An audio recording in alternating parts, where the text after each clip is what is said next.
नमस्कार, उत्तराखंड समाचार में आपका स्वागत है। मैं प्रियम शंकर झा। सबसे पहले मुख्य समाचार। मुख्यमंत्री त्रिवेंद्र सिंह रावत ने उधम सिंह नगर मेडिकल कॉलेज में किया 300 बेड के कोविड-19 अस्पताल का शुभारंभ। पंतनगर और देहरादून में जल्द अस्तित्व में आएंगे इंटरनेशनल एयरपोर्ट। कोरोना से निपटने के लिए अधिकारियों को दिए जरूरी निर्देश। अनलॉक 3 की गाइडलाइन के अनुसार 31 अगस्त तक बंद रहेंगे स्कूल, कॉलेज और कोचिंग सेंटर। पूरी तरह से हटाया गया रात का कर्फ्यू। खतरे के निशान से ऊपर बह रही शारदा नदी, बनबसा बैराज से छोड़ा जाएगा पानी। मौसम विभाग ने 3 जिलों में जारी किया भारी बारिश का अलर्ट। और चमोली की जिलाधिकारी स्वाति एस भदौरिया ने नीति घाटी की महिलाओं को दी सिलाई मशीनें। हस्तशिल्प को बढ़ावा देने की योजना। महिला समूहों के उत्पादों को मिलेगा बाजार। मुख्यमंत्री त्रिवेंद्र सिंह रावत ने उधम सिंह नगर में पंडित राम सुमेश शुक्ल स्मृति राजकीय मेडिकल कॉलेज में 300 बेड के कोविड-19 अस्पताल का शुभारंभ किया। साथ ही जिले के विभिन्न विकास कार्यों का शिलान्यास और लोकार्पण भी किया। उन्होंने जिले में कोरोना की वर्तमान स्थिति, व्यवस्थाओं और विकास कार्यों की भी समीक्षा की। पंतनगर को इंटरनेशनल एयरपोर्ट बनाने, रुद्रपुर में कोलकाता अमृतसर इंडस्ट्रियल कॉरिडोर के लिए 1000 एकड़ जमीन की स्वीकृति के साथ ही रुद्रपुर में टर्मिनल मंडी बनने से जिले के विकास में तेजी आएगी। इसका सीधा फायदा राज्य के किसानों, काश्तकारों और उद्यमियों को मिलेगा। पंतनगर में इंटरनेशनल एयरपोर्ट बने, देहरादून का एयरपोर्ट इंटरनेशनल बने, तो दोनों के लिए कैबिनेट ने निर्णय ले लिया है। क्योंकि उधम सिंह नगर में जो लैंड है वो गवर्नमेंट लैंड है, वहाँ पर उस तरह की प्रॉब्लम नहीं है। देहरादून में हमको कुछ विस्थापन की आवश्यकता पड़ सकती है। कैबिनेट ने उसके लिए विस्थापन के लिए पैसे की व्यवस्था पहले हम लोग कर चुके हैं। ये जो प्रधानमंत्री जी का एक बड़ा प्रोग्राम था या बड़ा उनका एक इच्छा थी कि यहाँ पर 2 इंटरनेशनल एयरपोर्ट बन रहे हैं। मुख्यमंत्री त्रिवेंद्र सिंह रावत ने देहरादून जिले के टिहरी बांध विस्थापित क्षेत्र पशुलोक ऋषिकेश के 7 गांवों, हरिद्वार जिले में टिहरी विकास नगर और टिहरी बंदरा कोटी को राजस्व ग्राम बनाए जाने की स्वीकृति प्रदान कर दी है। मुख्यमंत्री ने कहा कि राजस्व ग्राम बनाए जाने से इन गांवों के लोगों की सालों पुरानी मांग पूरी हुई है। राजस्व ग्राम बनने से लोगों को अब सभी सरकारी योजनाओं का लाभ प्राप्त हो सकेगा। साथ ही ग्राम पंचायतों का गठन भी होगा। गृह मंत्रालय ने अनलॉक 3 के लिए गाइडलाइन जारी कर दी है। इसके तहत 1 अगस्त से गतिविधियों को बढ़ाने की शुरुआत होगी। राज्यों और केंद्र शासित प्रदेशों, केंद्रीय मंत्रालयों और विभागों से मिले सुझावों के बाद ये दिशा निर्देश जारी किए गए हैं। गाइडलाइन के अनुसार रात में जारी कर्फ्यू को पूरी तरह से हटा दिया गया है। 5 अगस्त से योग और जिम जैसे संस्थान खोले जा सकते हैं, लेकिन इनके लिए स्वास्थ्य मंत्रालय की ओर से एसओपी जारी की जाएगी। स्वतंत्रता दिवस समारोह को भी सुरक्षित दूरी बनाए रखकर मनाया जा सकता है। स्कूल, कॉलेज और कोचिंग संस्थाएं 31 अगस्त तक बंद रहेंगे। वंदे भारत मिशन के अंतर्गत अंतर्राष्ट्रीय यात्राओं को सीमित आधार पर अनुमति होगी, जिसे चरणबद्ध ढंग से बढ़ाया जाएगा। मेट्रो, रेल, सिनेमा हॉल, तरणताल, मनोरंजन पार्क, थिएटर, बार और असेंबली हॉल जैसी जगहों के अलावा बड़ी भागीदारी वाले समारोहों को अनुमति देने के बारे में अलग से फैसला लिया जाएगा। कंटेनमेंट क्षेत्रों के अलावा अन्य स्थानों पर सामाजिक, राजनीतिक, खेल, मनोरंजन, शैक्षिक, सांस्कृतिक और धार्मिक कार्यक्रमों की अनुमति होगी। कंटेनमेंट क्षेत्रों में गतिविधियां राज्य और केंद्र शासित प्रदेशों की ओर से तय की जाएंगी और उनका कड़ाई से पालन कराया जाएगा। राज्य और केंद्र शासित प्रदेश स्थिति के आकलन के अनुसार कंटेनमेंट क्षेत्रों से के बाहर की गतिविधियों को प्रतिबंधित कर सकते हैं। राज्य में दूसरे प्रदेशों से आने वाले लोगों के लिए पास की व्यवस्था में बड़ा बदलाव किया गया है। इसके तहत बाहर से आने वाले लोगों की संख्या सीमित कर दी गई है। जिलाधिकारी डॉक्टर आशीष श्रीवास्तव ने बताया कि राज्य में अब प्रतिदिन बाहर से आने वाले 1500 लोगों के ही पास बनाए जाएंगे। 1500 पास पूरे होने के बाद अनुमति नहीं दी जाएगी। आवश्यक कार्यों से आने वाले लोग जिला प्रशासन की ओर से जारी मेल पर आवेदन कर सकेंगे। इसके लिए प्रतिदिन 50 ही पास बनाए जाएंगे। जो 1500 पहले पूरे हो जाएंगे वो 1500 लोग आ पाएंगे और हमें डेली का डेली पता चल जाता है कि कितने लोगों को आना है।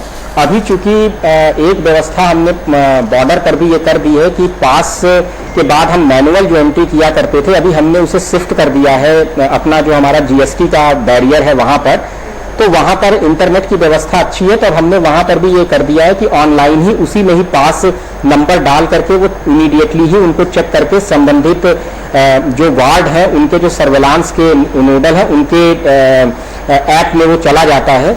तो ये व्यवस्था भी हमने की है। और ये 1500 का नंबर में डिस्ट्रिक्ट वाइज कोई कैप नहीं है, ये 1500 number first come first serve के बेसिस पर पूरे राज्य के लिए। वहीं प्रदेश में बुधवार को कोरोना के 279 नए मरीज मिले। राज्य में कुल मरीजों की संख्या 6,866 हो गई है। राज्य में अब तक 72 कोरोना संक्रमितों की मौत हो चुकी है।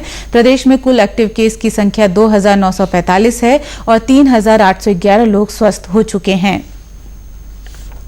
चंपावत जिले में लगातार हो रही बारिश के कारण नदियों और बरसाती नालों का जलस्तर लगातार बढ़ता जा रहा है। इसके चलते शारदा नदी का जलस्तर खतरे के निशान से ऊपर बह रहा है। इसको देखते हुए नदी के किनारे रहने वालों को अलर्ट किया गया है। नदी का जलस्तर 1,10,000 क्यूसेक तक पहुंचने के बाद अब बैराज से पानी छोड़े जाने की भी तैयारी है। उत्तर प्रदेश सिंचाई विभाग के एसडीओ ब्रिजेश मौर्य ने बताया कि शारदा नदी का जलस्तर 1 लाख क्यूसेक होने पर बैराज पर रेड अलर्ट माना जाता है। उन्होंने बताया कि बढ़ते जलस्तर को देखते हुए उत्तर प्रदेश के पीलीभीत, लखीमपुर समेत अन्य इलाकों में बाढ़ का खतरा हो सकता है। जो अभी की पोजीशन है शारदा बैराज पर, इस समय 1,10,000 क्यूसेक पानी पास हो रहा है। और ये पानी जो है चूँकि ऊपर बाढ़ वर्षा ज़्यादा हुई है इसकी वजह से ज़्यादा आ रहा है। ये बेसिकली जो नदी का भाग है उत्तर प्रदेश में पीलीभीत और लखीमपुर इस क्षेत्र में ज़्यादा जाता है। उधर इसके पानी से थोड़ा बाढ़ वाला जो आसपास की आबादी है, गांव में, उनको ये अफेक्ट करते हैं। लोग जैसे 1 लाख से ज़्यादा पानी जैसे ही होता है तो बैराज पे आवागमन बिल्कुल बंद कर देते हैं। बाकी हर प्रत्येक घंटे पर निरंतर सूचना प्रशासनिक अधिकारियों को उत्तराखंड के और यूपी के लखनऊ तक सब जगह भेजी जाती है। मौसम विभाग ने पिथौरागढ़, बागेश्वर और चमोली जिले में कहीं कहीं भारी बारिश की चेतावनी दी है। इसके अलावा प्रदेश में कहीं कहीं आकाशीय बिजली गिरने की संभावना भी जताई गई है। देश में 35 साल बाद नई शिक्षा नीति को मंजूरी दी गई है, जिसमें स्कूल से लेकर उच्च शिक्षा के क्षेत्र में बड़े बदलाव किए गए हैं। नई शिक्षा नीति में किए गए बदलाव से शिक्षा के क्षेत्र में आने वाले समय में क्या प्रभाव देखने को मिलेंगे, इससे क्या लाभ होंगे, इसको लेकर लोग खासे उत्सुक हैं। शिक्षाविदों ने नई शिक्षा नीति को शिक्षा के क्षेत्र में बड़ा बदलाव बताया है। रिटायर्ड प्रोफेसर सच्चिदानंद भट्ट ने कहा कि नई नीति से विद्यार्थी प्रयोगात्मक ज्यादा सीख पाएंगे, रटने रटाने की नीति समाप्त होगी और बच्चों को अपना हुनर पहचान करने और बुद्धि कौशल को निखारने का अवसर मिलेगा। उन्होंने कहा कि इस नीति से शिक्षा के क्षेत्र में बड़ा बदलाव आएगा। डीवीएस कॉलेज के रिटायर्ड प्राचार्य डॉक्टर ओपी कुलश्रेष्ठ ने कहा कि नई शिक्षा नीति सराहनीय है। उन्होंने कहा कि जिस प्रकार विदेशी शिक्षा संस्थानों को भारत में खोलने का रास्ता बनाया गया है, उससे शोध के क्षेत्र में बड़े सुधार आएंगे। उन्होंने कहा कि यह शिक्षा नीति भारतीय शिक्षा को पूरी तरह से बदल देगी। पहले 10+2 सिस्टम था स्कूल एजुकेशन के लिए। इसमें 3 साल प्री प्रिपरेटरी एजुकेशन सिस्टम जोड़ दिया गया है। 5+3+3+4 ये सिस्टम जोड़ दिया गया है। 5 जो पहला स्पेन है, इसमें हम फाउंडेशन लिटरेसी, न्यूमरेसी उसका हम ध्यान रखते हुए बच्चों को हम एजुकेशन देंगे। और मिडिल एजुकेशन के बाद हमारा 4 ईयर का सिस्टम होगा। जो प्रेजेंट जो बोर्ड सिस्टम है, इंटरमीडिएट बोर्ड सिस्टम है, इसमें सेमेस्टर प्रणाली का समावेश किया जाएगा। इसमें स्टूडेंट और टीचर्स के बीच में बहुत ही एक अच्छा एक गार्जियन की तरह रिलेशन स्थापित होता है। इसमें लक्ष्य तय किया गया है कि 2025 तक हम 100% GER प्राप्त करेंगे। ये एक बहुत बड़ा संकल्प है। चमोली की जिलाधिकारी स्वाति एस भदौरिया ने पिछले दिनों जिले की तिब्बत चीन सीमा से लगी नीति घाटी का दौरा किया था। इस दौरान ग्रामीण क्षेत्रों की महिलाओं ने जिलाधिकारी से सिलाई मशीन दिलाने की मांग की थी। इस क्षेत्र में महिलाएं हस्तशिल्प में पारंगत हैं, लेकिन संसाधन नहीं है। हस्तशिल्प ही घाटी के ग्रामीणों के रोजगार का मुख्य जरिया है। महिलाओं की मांग को गंभीरता से लेते हुए जिलाधिकारी स्वाति एस भदौरिया ने महिला समूहों के लिए 8 सिलाई मशीन और 7 नीटिंग मशीनें खरीदकर ग्रामीण महिलाओं को भेजी।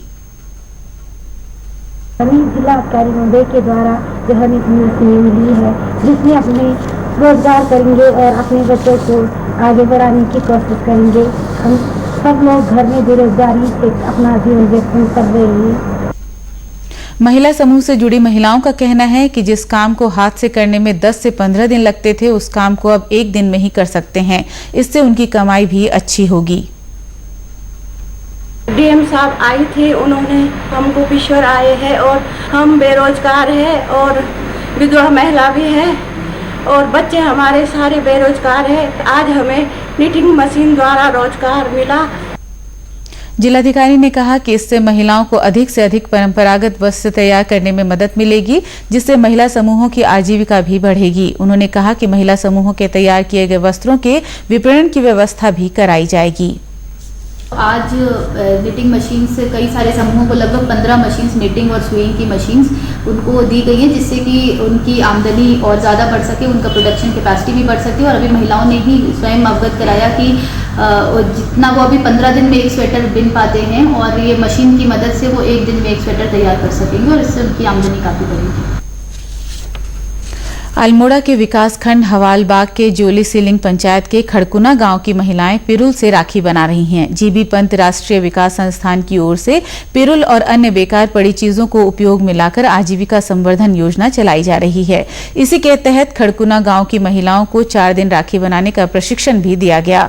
जीबी पंत राष्ट्रीय विकास संस्थान के केंद्र प्रभारी डॉक्टर GCS नेगी ने बताया कि इसका उद्देश्य आजीविका में वृद्धि करना है। उन्होंने बताया कि महिलाओं का समूह बनाकर रक्षाबंधन के पर्व को देखते हुए पिरुल से राखी बनाने का प्रशिक्षण दिया गया। आने वाले 5 साल के लिए आप एक ग्राम समूह चुनें और उस ग्राम समूह में आज तक जो संस्थान ने जो भी इस तरह के शोध काम कार्य किए हैं, जो ग्रामीण आजीविका से संबंधित हैं, पर्यावरण संरक्षण से संबंधित हैं, उन कार्यों को अब आपका समय आ गया कि उन कार्यों को उन लोगों के मध्य में जाके उनको वहाँ पर विस्तार देना है उन कामों को, ताकि उनकी आय वृद्धि हो सके और वो पर्यावरण संरक्षण में अग्रणी भूमिका निभा सके। हिमालयी आजीविका संवर्धन में शोध कर रही दीप्ति भोज भी महिलाओं को आजीविका संवर्धन की जानकारी तो दे ही रही हैं, साथ ही महिलाओं को मार्केटिंग के भी गुर सिखा रही हैं। महिला समूहों से जुड़ी रेखा लोहनी, कंचन लोहनी और आशा देवी ने इसे उपयोगी बताया। राखी बनाने का हमें अवसर दिया पर्यावरण संस्था वालों ने, हमें बहुत अच्छा लगा और हम सोच रहे हैं कि ये कार्य आगे से आगे बढ़े। बाकी हमारे गांव की जो बेरोजगार महिलाएं हैं वो ये कार्य ऐसे करें। बाकी जो हमारे नौजवान ये लॉकडाउन की वजह से बहुत परेशान हो रहे हैं, उन्हें कहीं रोजगार मिलने का कोई अवसर नहीं मिल रहा है। हम सोच रहे हैं कि उन्हें भी कोई कार्य यहाँ मिल जाए। हम गांव में काफ़ी मिलते हैं हम लोगों को पिरुल, क्योंकि हम लोग उसको जानते नहीं है, खाली ऐसे वेस्ट करते हैं। तो इसकी कीमत हमें आज पता लग रही है कि हम इसका क्या क्या कर सकते हैं। इतने अच्छे राखियाँ बनाए हैं हम लोगों ने, तो हम चाहते हैं कि हमारा गांव का नाम काफी आगे हद तक जाए। राजकीय स्नातकोत्तर महाविद्यालय कोटद्वार में सतत विकास के लिए पर्यावरण शिक्षा के माध्यम से जैव विविधता संरक्षण पर अंतर्राष्ट्रीय वेबिनार आयोजित किया गया। इसमें प्रदेश के उच्च शिक्षा मंत्री डॉक्टर धन सिंह रावत के साथ ही देश और विदेश के जानकार, महाविद्यालय के प्रोफेसर और विद्यार्थियों ने हिस्सा लिया। अंतर्राष्ट्रीय वेबिनार की आयोजन सचिव डॉक्टर स्वाति नेगी ने बताया कि इसका उद्देश्य लोगों को सचेत करना है कि प्रकृति को जो अपनाएगा, प्रकृति उसे ही अपनाएगी। प्रकृति को जो अपनाएगा, प्रकृति ही उसे अपनाएगी। आज पर्यावरण की शिक्षा देना केवल विश्वविद्यालय और महाविद्यालयों का कार्य नहीं है, बल्कि हमें समाज में प्रत्येक जनमानस को जागरूक करना होगा कि वह पर्यावरण के प्रति सचेत रहे। सामाजिक विज्ञान के असिस्टेंट प्रोफेसर डॉक्टर तनु मित्तल ने कहा कि जैव विविधता हमारे लिए बहुत महत्वपूर्ण है। यह वेबिनार सभी विद्यार्थियों और शोधार्थियों के लिए लाभप्रद होगा। इसका जो विषय है वो है सतत विकास और पर्यावरण शिक्षा के माध्यम से जैव विविधता संरक्षण। इसके ऊपर जो हमारे अंतर्राष्ट्रीय सेमिनार में देश विदेश से अनेकों विशेषज्ञ सम्मिलित हुए हैं। आप सभी ने जैव विविधता संरक्षण, जो कि हम सभी जानते हैं ये एक ज्वलंत मुद्दा है, और इस ज्वलंत मुद्दे पर आज सभी हम लोगों ने उन विचारों को आमंत्रित किया है। साथ ही साथ हमने उन प्रश्नों को भी अपनी वेबिनार में आमंत्रित किया है, जिसके माध्यम से हम जो जैव विविधता संरक्षण के किस प्रकार इसको और बचा सकते हैं। उत्तराखंड के समाचारों में बस इतना ही। चलते चलते मुख्य समाचार एक बार फिर। मुख्यमंत्री त्रिवेंद्र सिंह रावत ने उधम सिंह नगर मेडिकल कॉलेज में किया 300 बेड के कोविड-19 अस्पताल का शुभारंभ। पंतनगर और देहरादून में जल्द अस्तित्व में आएंगे इंटरनेशनल एयरपोर्ट। कोरोना से निपटने के लिए अधिकारियों को दिए जरूरी निर्देश। अनलॉक 3 की गाइडलाइन के अनुसार 31 अगस्त तक बंद रहेंगे स्कूल, कॉलेज और कोचिंग सेंटर। पूरी तरह से हटाया गया रात का कर्फ्यू। खतरे के निशान से ऊपर बह रही शारदा नदी, बनबसा बैराज से छोड़ा जाएगा पानी। मौसम विभाग ने 3 जिलों में जारी किया भारी बारिश का अलर्ट। और चमोली की जिलाधिकारी स्वाति एस भदौरिया ने नीति घाटी की महिलाओं को दी सिलाई मशीनें। हस्तशिल्प को बढ़ावा देने की योजना, महिला समूह के उत्पादों को मिलेगा बाजार। इसी के साथ समाचार समाप्त हुए। नमस्कार।